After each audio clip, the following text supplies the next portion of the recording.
Welcome, traveler, to the year 1403. A time when the kingdom of Bohemia stood at a crossroads between glory and chaos. Close your eyes and let me guide you through the rich tapestry of history that forms the backdrop of Kingdom Come Deliverance 2. In this journey, we will explore the golden age of a mighty kingdom, the tragic decline of its rulers, and the brutal invasion that tore the land apart. This is not just a story of kings and battles, but of ordinary people, blacksmiths, farmers, and miners, whose lives were forever changed by forces beyond their control. The events you will hear are real, documented in the chronicles of medieval Europe. While the hero of Kingdom Come Deliverance, Henry of Skalitz, is a creation of fiction, the world he inhabits, the war that destroys his village, and the political intrigue that surrounds him, all of these are rooted in historical truth. So settle in, let the cares of the modern world fade away, and journey with me to a time of castles and silver mines, of feudal lords and fierce mercenaries, to the kingdom of Bohemia in the year 1403. Let us begin at the beginning, with the man who made Bohemia great. To understand the tragedy of 1403, we must first travel back in time, to the reign of Charles IV, Holy Roman Emperor and King of Bohemia. Charles was born in 1316, in the very heart of Prague, the son of John of Luxembourg, a restless warrior king who spent most of his life away from Bohemia, seeking glory on distant battlefields.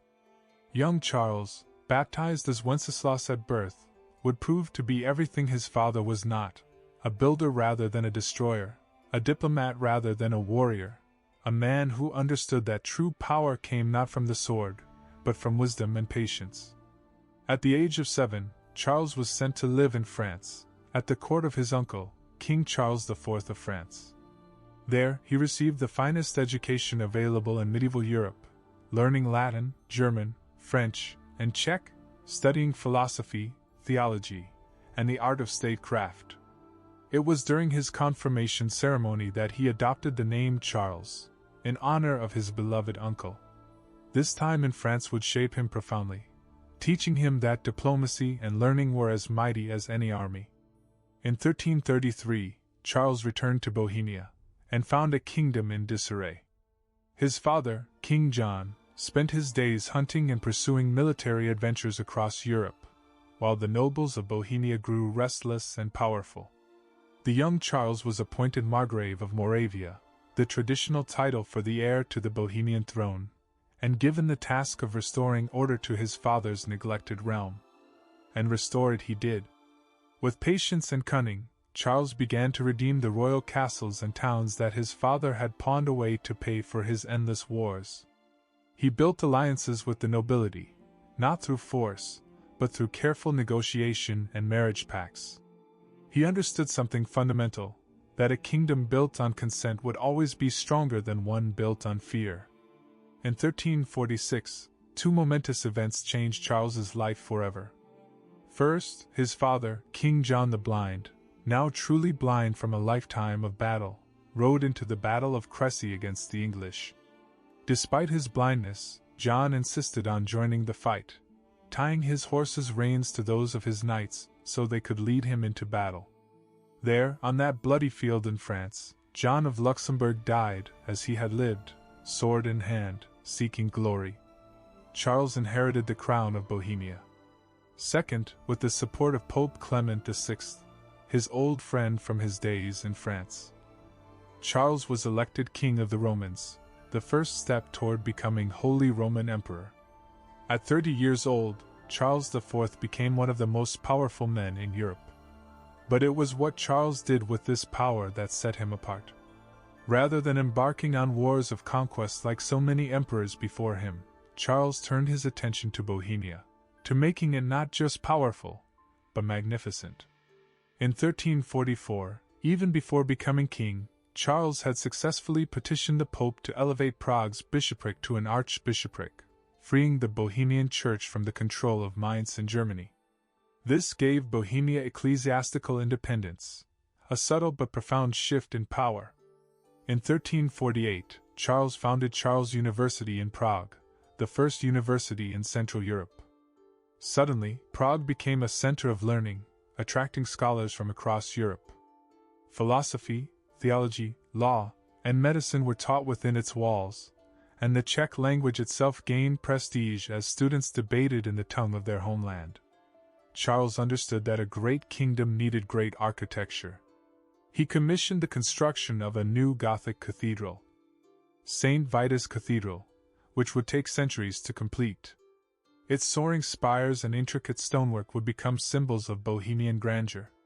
He built Karlsten Castle, a fortress nestled in the hills outside Prague, designed to house the imperial crown jewels and holy relics. Its very stones seemed to radiate power and divine favor. Perhaps most famously, Charles commissioned the Charles Bridge over the Vltava River, a magnificent stone bridge adorned with statues of saints. This bridge connected the old town of Prague with the castle district, but it also connected the earthly realm with the divine, at least in Charles's vision. Every element of the bridge was imbued with spiritual significance, its foundation stone laid at precisely the right astrological moment. But Charles was not merely a builder of stone. He also built law. In 1356, he issued the Golden Bull, one of the most important constitutional documents in European history. This decree codified exactly how Holy Roman emperors would be elected, by 7 prince-electors, including the King of Bohemia himself. The Golden Bull brought stability to the empire, ending decades of contested elections and civil strife. And it elevated Bohemia's status, forever securing the Bohemian king's place among Europe's most powerful rulers. Under Charles, Bohemia flourished economically as well. The silver mines of Kutna Hora produced enormous wealth, making Bohemia one of the richest kingdoms in Europe. The Prague groschen, Bohemia's silver coin, became a trusted currency across the continent. Charles even promoted viticulture, the growing of grapes for wine, establishing vineyards around Prague itself. The neighborhood still known as Vinohrady, meaning vineyards, dates from this era.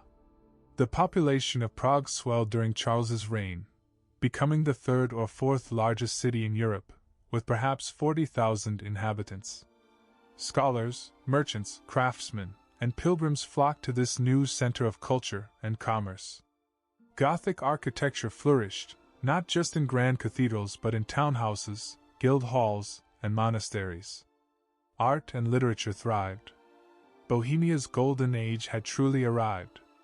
Charles himself was a learned man, fluent in 5 languages, who wrote his own autobiography, one of the first such works by a European monarch. He collected holy relics with great passion, believing that these sacred objects brought divine favor to his kingdom. He was pious, sometimes to excess, yet also shrewd and calculating when politics demanded it. Charles married 4 times, each marriage carefully chosen to strengthen alliances or produce heirs. His first wife, Blanche of Valois, died young. His 4th wife, Elizabeth of Pomerania, gave him several children, including his eldest son and heir, Wenceslas. When Charles IV died on November 29, 1378, he left behind a kingdom at the height of its power and prestige. Bohemia was rich, respected, and secure. Prague was an imperial capital, a city of learning and art that rivaled Paris or Rome. But golden ages, as history teaches us, are fragile things. And the man who inherited this magnificent legacy was not prepared for the burden it placed upon him. Let us now turn to Charles's son, and the slow unraveling that would lead to disaster. Wenceslas IV was born in 1361 in Nuremberg, one of the great cities of the Holy Roman Empire.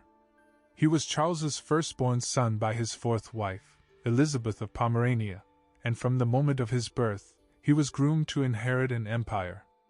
Young Wenceslas received the finest education available. He learned German, Czech, and Latin fluently. His father, ever the careful planner, had him crowned King of Bohemia at the age of just 2 years old, and King of the Romans, the title for the heir to the Holy Roman Empire, at age 11. Charles often brought the young Wenceslas to court, teaching him the arts of diplomacy and justice, hoping to mold him into a worthy successor. But Wenceslaus, despite these advantages, would prove to be a very different man from his father. When Charles died in 1378, Wenceslaus inherited everything: the kingdom of Bohemia, the title of King of the Romans, and the expectation that he would soon be crowned Holy Roman Emperor. He was just 17 years old, young, but not impossibly so for a medieval monarch. Many hoped he would grow into the role, that he would continue his father's wise policies. Those hopes would be disappointed. Wenceslaus, it became clear, lacked his father's appetite for the tedious work of governance. Where Charles had been diligent and detail-oriented, Wenceslaus was easily distracted. Where Charles had been diplomatic and patient, Wenceslaus was impulsive and hot-tempered. Contemporary chroniclers paint a picture of a man who preferred hunting, drinking, and feasting to the dull business of administering a kingdom. This is not to say that Wenceslaus was unintelligent or entirely incompetent. He could be charming when he chose, and he had flashes of his father's political cunning. But he lacked the sustained focus and work ethic that his father had possessed. Governing a kingdom requires not just intelligence, but relentless attention to detail, the patience to hear petitions, resolve disputes, and manage the endless demands of nobles, clergy, and townspeople. Wenceslaus found this work insufferably boring. Moreover, Wenceslaus inherited problems that even Charles had not been able to fully solve. The Great Schism of the papacy had begun just months before Charles's death. In 1378, rival popes were elected, one in Rome and one in Avignon, France. Each claimed to be the true pontiff, and Europe fractured along these lines, with kingdoms and princes choosing sides. This religious controversy would poison European politics for nearly 4 decades, and Wenceslaus found himself caught in the middle, unable to resolve it. In Bohemia itself, the nobles who had been carefully managed by Charles began to grow restless under Wenceslaus. They had never truly liked royal authority. They preferred to rule their own domains with minimal interference. Charles had kept them in check through a combination of respect, fear, and careful diplomacy. Wenceslaus inspired neither respect nor fear, and his diplomacy was clumsy at best. The Bohemian nobility began to demand greater autonomy. When Wenceslaus attempted to codify and centralize Bohemian law, continuing a project his father had started, the nobles rebelled. They forced him to abandon these reforms, effectively crippling the king's ability to govern effectively. Power began to slip away from the crown and into the hands of the great noble houses. In Germany, Wenceslaus faced even greater challenges. As King of the Romans, he was supposed to maintain peace and order in the sprawling Holy Roman Empire. But the German princes had their own rivalries and ambitions. They expected the king to lead crusades against the Turks, to resolve the papal schism, and to maintain the complex web of alliances that held the empire together. Wenceslaus did none of these things effectively. His frequent absences from Germany, preferring to stay in Prague rather than travel constantly through the empire as his father had done, angered the German princes. They began to see him as lazy and irresponsible. Rumors circulated that Wenceslaus was more interested in beautiful women and fine wine than in fulfilling his royal duties. And then there was the question of his temperament. Medieval chroniclers, who admittedly may have exaggerated for effect, tell stories of Wenceslaus' violent rages. One famous story claims that he once ordered a monk roasted alive for some trivial offense, though the historicity of this tale is debated. Whether literally true or not, such stories reflect how Wenceslaus was perceived, as unstable, cruel, and unworthy of his crown. In 1393, a major crisis erupted. John of Pomuck, the vicar general of the Archbishop of Prague, was arrested on Wenceslaus' orders, tortured, and allegedly thrown from the Charles Bridge into the Vltava River, where he drowned. The exact reasons for this murder remain disputed, but it seems to have involved a conflict between royal and church authority. John of Pomuck would later be canonized as Saint John of Nepomuk, and Wenceslaus would forever be remembered as his murderer. This act horrified many in Bohemia and beyond. It demonstrated that Wenceslas was willing to use extreme violence against the church itself, a dangerous precedent that alarmed clergy and nobles alike. By the turn of the century, Wenceslas' position had become untenable. The German princes, who elected the king of the Romans, had lost all patience with him. He had failed to go to Rome for his imperial coronation, which would have made him Holy Roman Emperor in name as well as function. He had failed to resolve the papal schism. He had failed to lead crusades or maintain peace in the empire.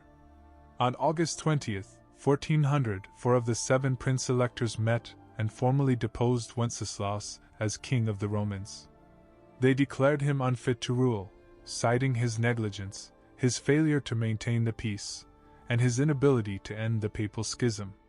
The next day, they elected Rupert III, Elector Palatine, as the new king of the Romans.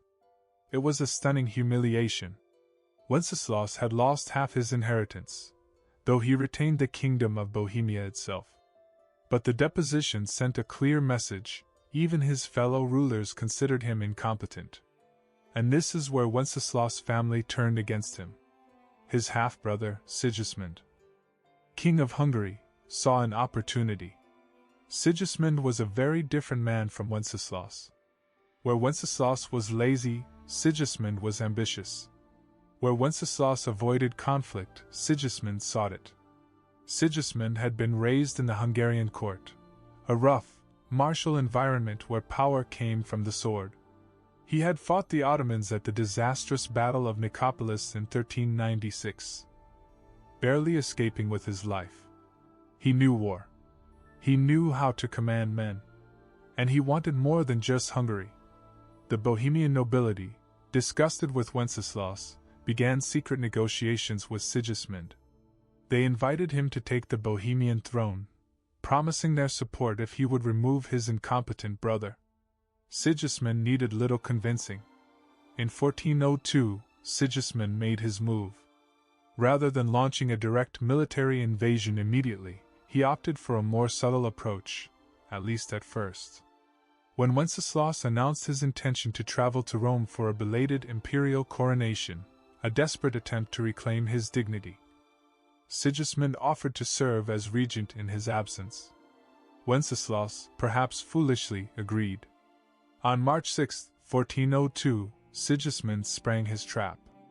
He took Wenceslas prisoner, holding him captive in Vienna. The king of Bohemia, son of the great Charles IV, was now a prisoner of his own half-brother. For 19 months, Wenceslas remained imprisoned.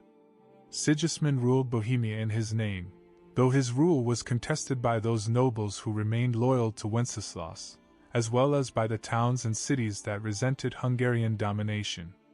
The situation was complex.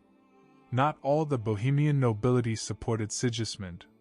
Some remained loyal to Wenceslas out of principle, or because they feared that Sigismund would be even more tyrannical.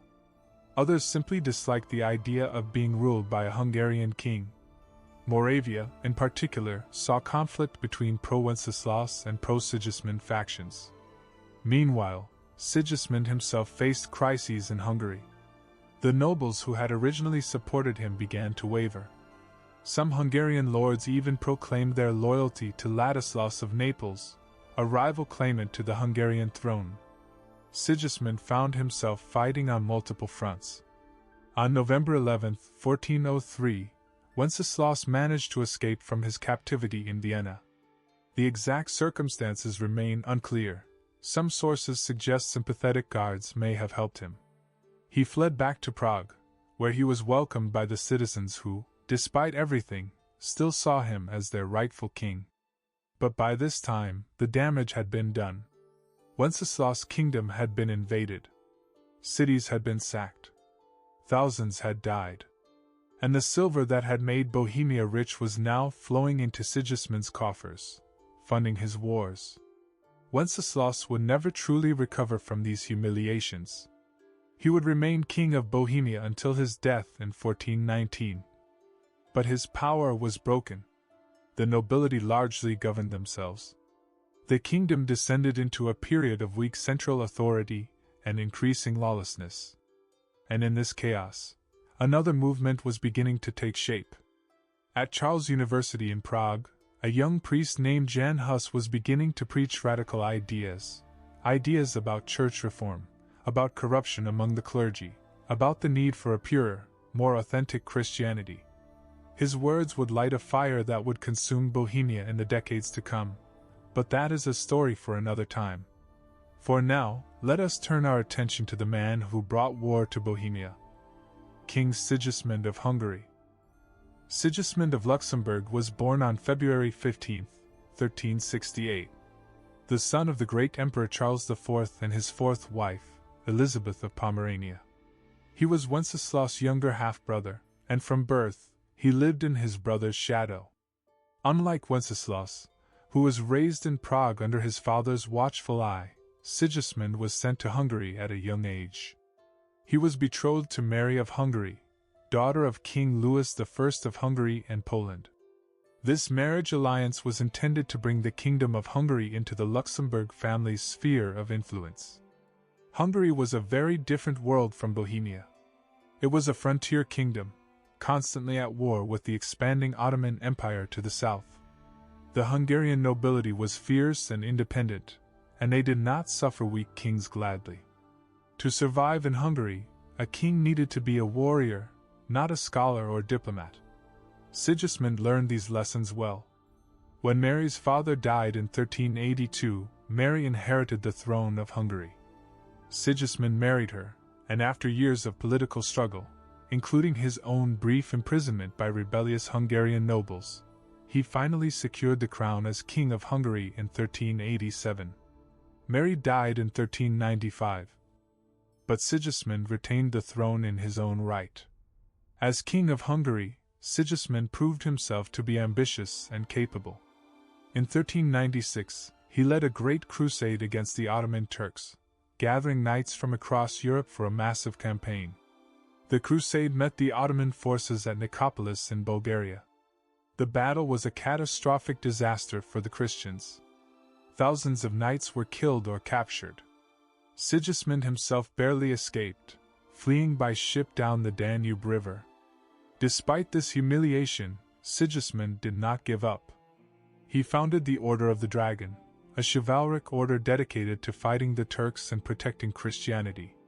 He reorganized Hungary's defenses and forged alliances with Serbian princes and other regional powers. But Sigismund's ambitions extended beyond Hungary. He looked northward, to Bohemia. And he saw opportunity in his brother's weakness. After deposing and imprisoning Wenceslaus in 1402, Sigismund faced the challenge of actually controlling Bohemia. Many Bohemian nobles had invited him to take the throne, but many others remained loyal to Wenceslaus. The kingdom was divided. Sigismund understood that he needed to break the will of those who opposed him. He needed to demonstrate overwhelming military force. He needed to strike fear into the hearts of Wenceslaus' supporters. And he needed silver, lots of silver, to pay for his armies. And so, in the winter of 1402, Sigismund invaded Bohemia in force. His army was unlike anything Bohemia had seen. Oh, there were Hungarian knights and German mercenaries, the usual soldiers of a medieval army. But the most fearsome component of Sigismund's forces were the Cumans. The Cumans were a Turkic people, originally nomadic horsemen from the steppes of Central Asia. In the 13th century, fleeing the Mongol invasions, they had migrated westward and settled in Hungary. Over the generations, they had become part of the Hungarian military system, serving as light cavalry mercenaries.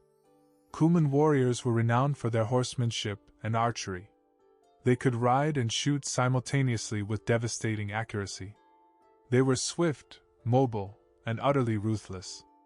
To the settled peoples of Central Europe, the Cumans seemed like demons from the east, their speech incomprehensible, their customs foreign, their appearance exotic with their distinctive mustaches and sometimes masked helmets. In truth, by 1403, the Cumans had been living in Christian Hungary for over a century and a half. They had largely converted to Christianity, though they retained many of their traditional customs. But to terrified Bohemian peasants they were simply the Tatars, a catch-all term for any feared eastern nomads, or heathen dogs, as the chronicles called them. Sigismund knew the psychological impact the Cumans would have. He deployed them deliberately to spread terror. And they were effective. The invasion began with Sigismund's forces moving through southern and central Bohemia. His first major target was Kutna-Ora, known in German as Kuttenberg, the great silver mining city that was the source of so much of Bohemia's wealth. Kutna-Ora in 1403 was one of the richest cities in Europe. Its silver mines had been producing wealth for generations. The city itself was large and prosperous, with grand churches, wealthy merchants, and strong fortifications. But it was also a tempting target for any invader who needed to fund a war. In December of 1402, Sigismund's army besieged Kutna-Ora. The city's defenses held for a time, but Sigismund had overwhelming force. When the city finally fell, it was thoroughly sacked. Vast quantities of silver were seized, emptying the city's treasuries and even some of its mines. This silver would fund Sigismund's military operations for months to come.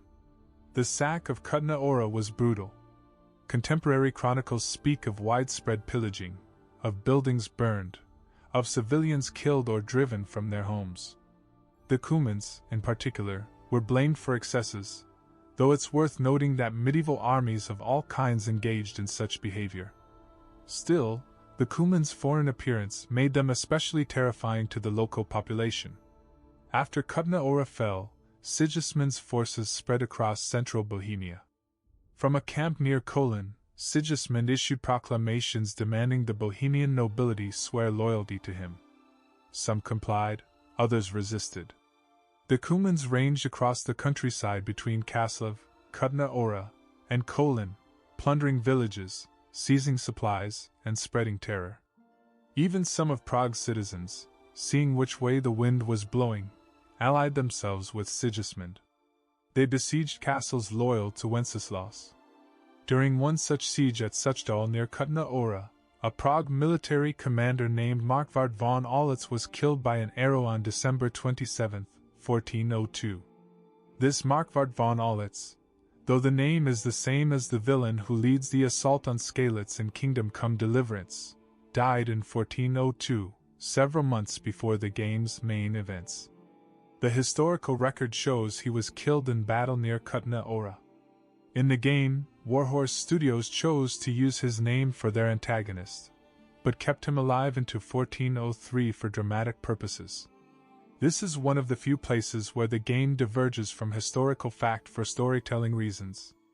As winter turned to spring in 1403, Sigismund continued his campaign. His forces moved through the Czech countryside, targeting settlements known to support Wenceslaus, or which possessed valuable resources. One such settlement was Skalitz, known in Czech as Srebrna Skalice, meaning silver Skalitz. This village was smaller and less significant than Kutna-Ora, but it too had silver mines in the area. More importantly, it was administered by Racek Kobyla, called Radzig Kobyla in the game, a nobleman who served as royal hetman and was a staunch supporter of King Wenceslaus.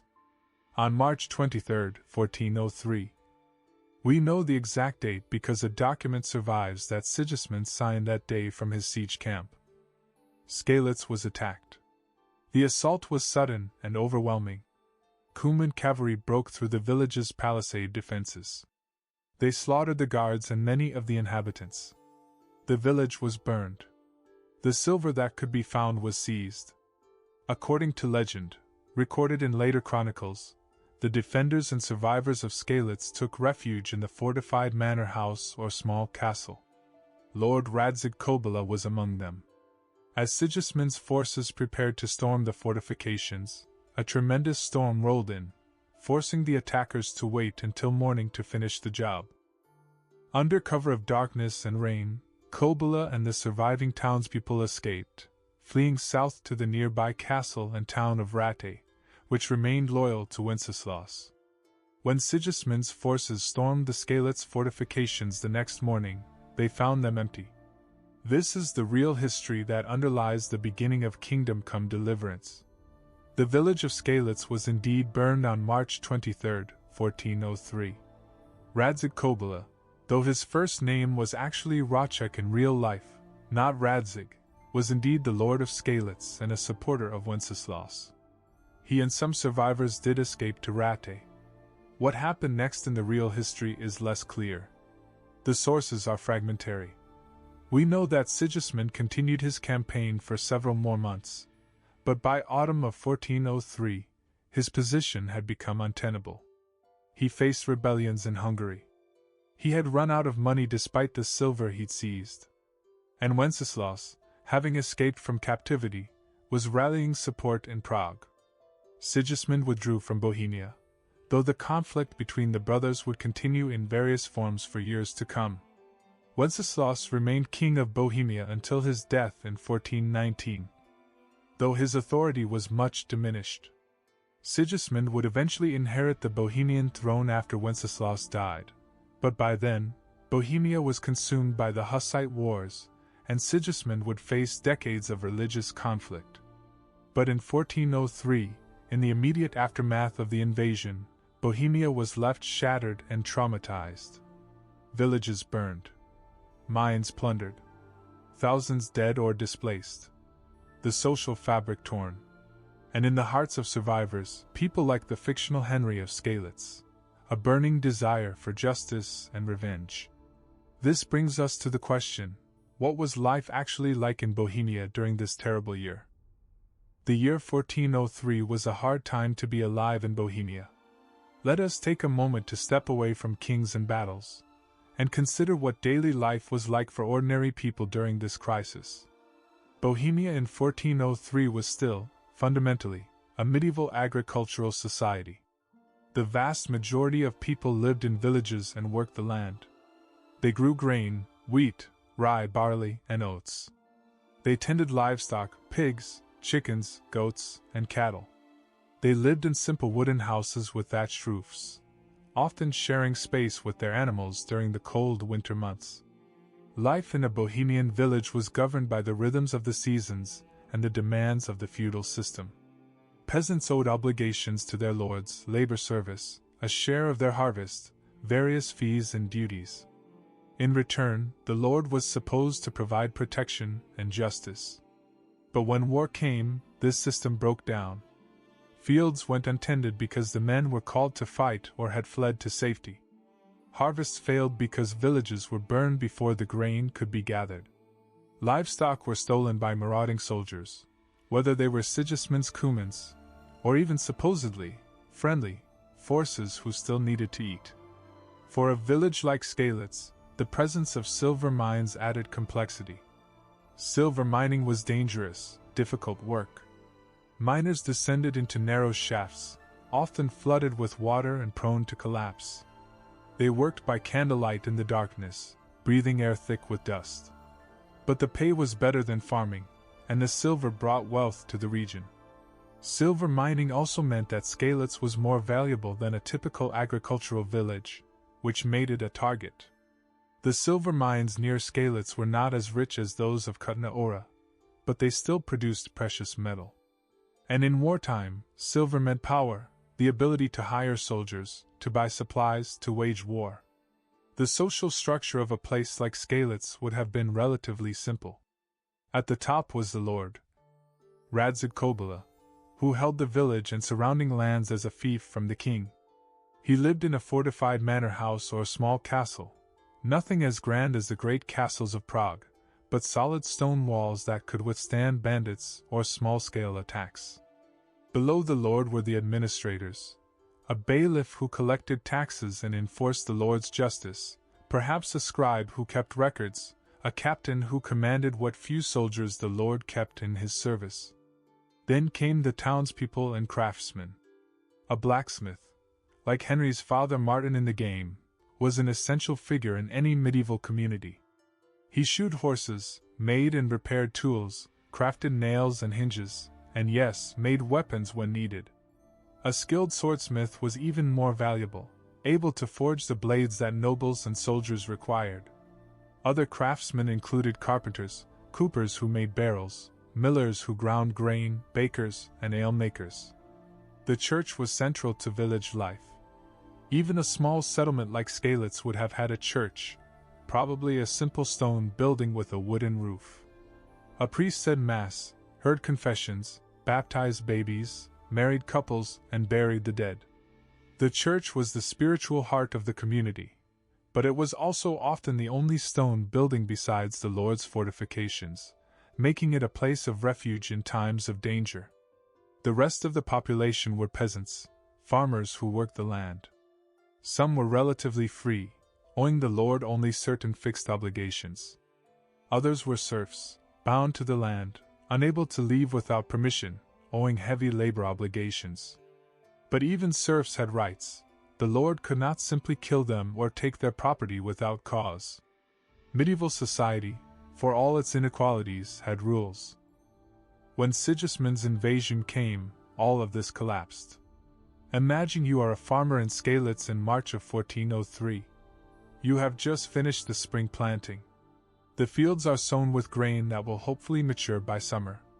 You have survived the winter, always a dangerous time when food is scarce and sickness common.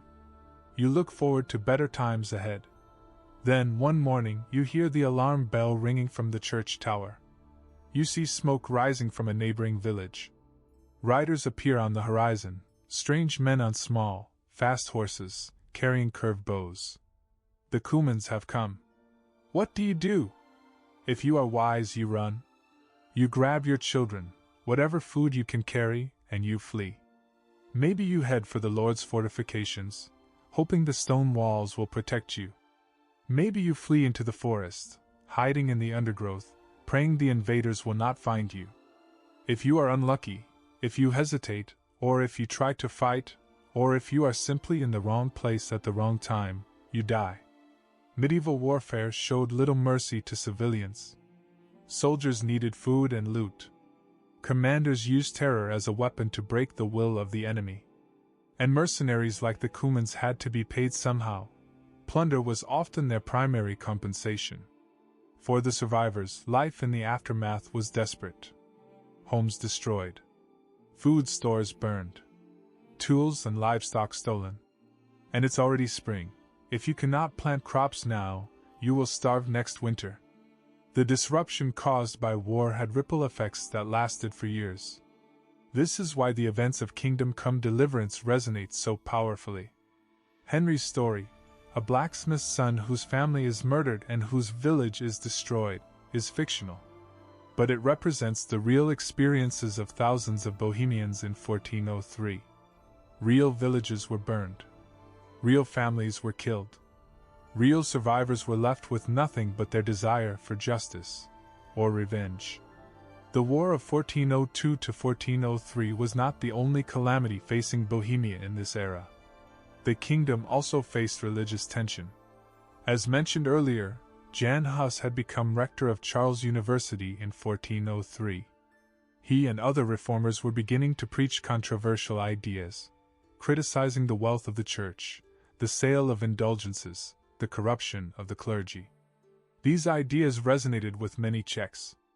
They saw church leaders living in luxury while ordinary people struggled. They saw the Pope in faraway Rome, or was it Avignon? Nobody could even agree on that, claiming authority over their spiritual lives while German clergy held many of the important church positions in Bohemia. Hus preached in Czech, not Latin, making his sermons accessible to common people. He argued that the Bible, not the Pope, should be the ultimate authority for Christians. In 1403, these ideas were just beginning to gain traction. The full Hussite revolution would not erupt until after Hus was burned at the stake in 1415. An event that would plunge Bohemia into decades of religious war. But the seeds were already being planted in the fertile soil of discontent. The religious tension added another layer of instability to an already chaotic situation. Some nobles supported Hus and the reformers, seeing an opportunity to challenge church authority and perhaps seize church lands. Others remained loyal to the Pope and traditional Catholic doctrine. These divisions would deepen in the years to come, creating fault lines that would tear Bohemian society apart. But in 1403, For most ordinary people, theology was less pressing than survival. When your village has been burned and your family killed, debates about papal authority seem distant and abstract. The immediate questions were simpler. Where will I sleep tonight? What will I eat? How can I protect my children? Will the soldiers come back? For some, the Church offered genuine comfort. Faith in God, in divine justice, in the promise of heaven for the righteous and hell for the wicked, these beliefs helped people make sense of senseless suffering. The rituals of the Church, prayers, masses, pilgrimages to holy sites, provided structure and meaning in a world that seemed to have descended into chaos. For others, faith was tested. If God was just and merciful, why did He allow such horrors? Why did innocent people suffer while the wicked seemed to prosper? These were ancient questions, but they became painfully immediate when your own life had been destroyed. The institutions that were supposed to provide order, the king, the church, the nobility, all seemed to have failed. Wenceslas was weak and ineffective. The church was divided by schism and corruption. The nobles fought among themselves for power and advantage. And ordinary people paid the price. In this environment, alternative forms of order emerged. Banditry became rampant. Unemployed soldiers, dispossessed peasants, and outright criminals formed bands that roamed the countryside, preying on travelers and raiding isolated settlements. The line between legitimate soldier and bandit was often blurry. An unpaid mercenary had to eat somehow, and plunder was plunder whether your commander authorized it or not. Some communities tried to defend themselves. Walled towns could withstand attack better than open villages. Some regions formed defensive leagues, agreements among neighboring settlements to come to each other's aid if attacked. But these measures were only partially effective. A determined army could breach most walls, and peasant militias were no match for trained soldiers. For the nobility, the chaos presented both danger and opportunity. A weak king meant less central authority, which meant nobles could expand their own power. Lord A might seize lands from Lord B, claiming that Lord B had supported Sigismund, or Wenceslas, whichever was more convenient. Private wars between noble families flared up, adding to the general violence. Yet life went on. People are remarkably resilient. Even in the midst of war, weddings took place. Children were born. Merchants continued to trade, adjusting their routes to avoid the most dangerous areas. Craftsmen plied their trades. Monks in monasteries continued their prayers and their scholarship. The great rhythms of medieval life, planting and harvest, birth and death, feast days and fasts, continued, however disrupted they might be. For a young man like the fictional Henry of Skalitz, orphaned, displaced, seeking his place in a broken world, this Bohemia offered both challenge and possibility. The old order was shattered, but new opportunities might arise from the chaos. A man with courage and skill could rise above his station, becoming a soldier, perhaps even a knight. Or he could fall into banditry and damnation.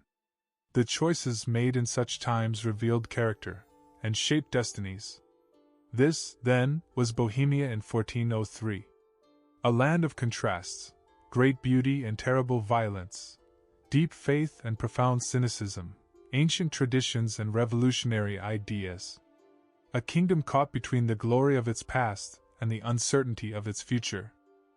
Now that we understand the historical context, the golden age of Charles, the weakness of Wenceslas, the brutality of Sigismund's invasion, and the texture of life in early 15th century Bohemia, we can appreciate how Warhorse Studios crafted their story. Kingdom Come Deliverance is remarkable for its historical authenticity. The developers spent years researching medieval Bohemia, consulting historians, examining archaeological evidence, studying period documents. They recreated buildings based on archaeological remains and historical records. They researched medieval combat techniques, clothing styles, social customs, even the recipes for period-appropriate food. But Kingdom Come is not a history textbook. It is a story. And like any good story, it takes historical facts and weaves them into a narrative with dramatic shape and emotional resonance. Let us consider what is real and what is fiction in the game's setup. What is historically accurate? The political situation is real.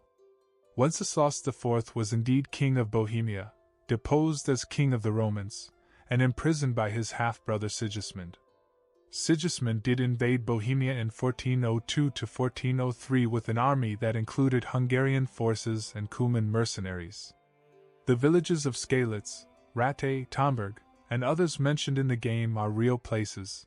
You can visit their ruins or modern equivalents today. The sack of Skalitz on March 23, 1403, is historically documented. The village was indeed burned by Sigismund's forces. Radzig Kobyla, his real name was Wojciech Kobyla of Dwors, was indeed the lord of Skalitz and a supporter of Wenceslas. He did escape to Ratte after the attack. The silver mines were real. The feudal social structure is accurately portrayed. The weapons, armor, and combat techniques shown in the game are based on period sources like fencing manuals and weapon treatises. The clothing, architecture, and material culture are all meticulously researched. Even small details are authentic. The food you eat in the game, roasted meat, bread, beer, stews, is based on medieval recipes. The churches and their artwork reflect period Gothic style. The Czech and German languages mix realistically, reflecting the bilingual nature of medieval Bohemia. What is fictionalized? Henry of Skalitz, the protagonist, is entirely fictional. There is no historical record of a blacksmith's son named Henry who survived the sack of Skalitz and went on to fight in the service of Radzig Kobyla. He represents the experiences of many, but he himself did not exist. Most of the other main characters are also fictional. Hans Capon, the young nobleman who becomes Henry's friend, fictional. Teresa, Henry's love interest, fictional. Most of the quest givers, allies, and antagonists Henry encounters are invented characters. The villains are an interesting case. Markvart of Aulitz was a real person, but as mentioned earlier, he died in December 1402, months before the sack of Skalitz. The game keeps him alive and makes him the leader of the attack on Skalitz for dramatic purposes. Similarly, the various bandits and mercenary leaders Henry faces are either entirely fictional or heavily fictionalized versions of minor historical figures. The overall plot: Henry's quest to avenge his parents and recover his father's sword, his service to Lord Radzig, the various conspiracies and conflicts he uncovers, is fictional storytelling set against a historical backdrop. The game takes real events and weaves a personal story through them. This approach, grounding fiction in history, is what makes Kingdom Come Deliverance so immersive. The world feels real because it is real, or as real as painstaking research can make it. When you walk through the forests of Bohemia in the game, you are walking through landscapes that really existed. When you enter the churches, you see architecture based on surviving buildings or archaeological evidence. When NPCs discuss politics, they are discussing real political tensions. And yet, because the protagonist and most of the main cast are fictional, the story has dramatic freedom. Henry can interact with historical figures like Wenceslas or Radzig without contradicting historical records. He can experience the major events of the war, the sieges, the battles, the political intrigues, from the perspective of an ordinary person caught up in extraordinary times. This is the genius of the game's approach. It educates while it entertains. Players learn about medieval Bohemian history almost by accident, because the history is so thoroughly integrated into every aspect of the game. Kingdom Come Deliverance 2 continues this approach. Set in the months following the events of the first game, it follows Henry as he travels to different regions of Bohemia, experiencing new parts of the war, meeting new characters, uncovering new dimensions of the historical conflict. The sequel focuses on the city of Kuttenberg. Kutna Ora, the great silver mining city that we discussed earlier. In the game, Henry will witness the aftermath of Sigismund's sack of the city. He will see how the theft of silver has impacted the region. He He will navigate the complex politics of a city trying to recover from occupation. The developers have promised even greater attention to historical detail in the sequel. The city of Kuttenberg will be recreated based on historical maps and archaeological evidence. The political intrigue will reflect real tensions of the period. New characters will be introduced, some historical, some fictional, all designed to illuminate different aspects of life in 1403 Bohemia. And through it all, Henry's personal story will continue. His relationships, with Radzig, with Teresa, with Hans Capon, will develop. His skills as a warrior will be tested. His choices will have consequences, both personal and political. The Kingdom Come series represents a kind of historical gaming that is relatively rare. Most medieval games embrace fantasy, adding dragons, magic, or other supernatural elements. Kingdom Come deliberately rejects fantasy, striving instead for historical authenticity. It shows the Middle Ages not as a time of heroic knights in shining armor fighting clear evil, but as a complex, morally ambiguous period where people struggled with the same human problems that we face today: violence, injustice, love, loss, the search for meaning and purpose. For players who take the time to learn the history behind the game, to understand who Wenceslas and Sigismund really were, why Bohemia mattered, what the political stakes were, the experience becomes richer. The stakes feel higher. The world feels more real. And that, perhaps, is the ultimate achievement of Kingdom Come Deliverance. It does not merely tell a story set in the past. It resurrects the past, making a distant time and place feel immediate and present. It asks us to see medieval people not as alien figures from a bygone age, but as human beings fundamentally like ourselves, capable of courage and cowardice, kindness and cruelty, wisdom and folly. In the end, history is not just about kings and dates and battles. It is about people. It is about how ordinary individuals navigate extraordinary circumstances. It is about how the choices we make, individually and collectively, shape the world we inhabit. The story of Bohemia in 1403 is a story of choices and consequences. Charles IV chose to build rather than destroy, and created a golden age. Wenceslas chose pleasure over duty, and lost his kingdom. Sigismund chose ambition over loyalty, and brought war to his brother's realm.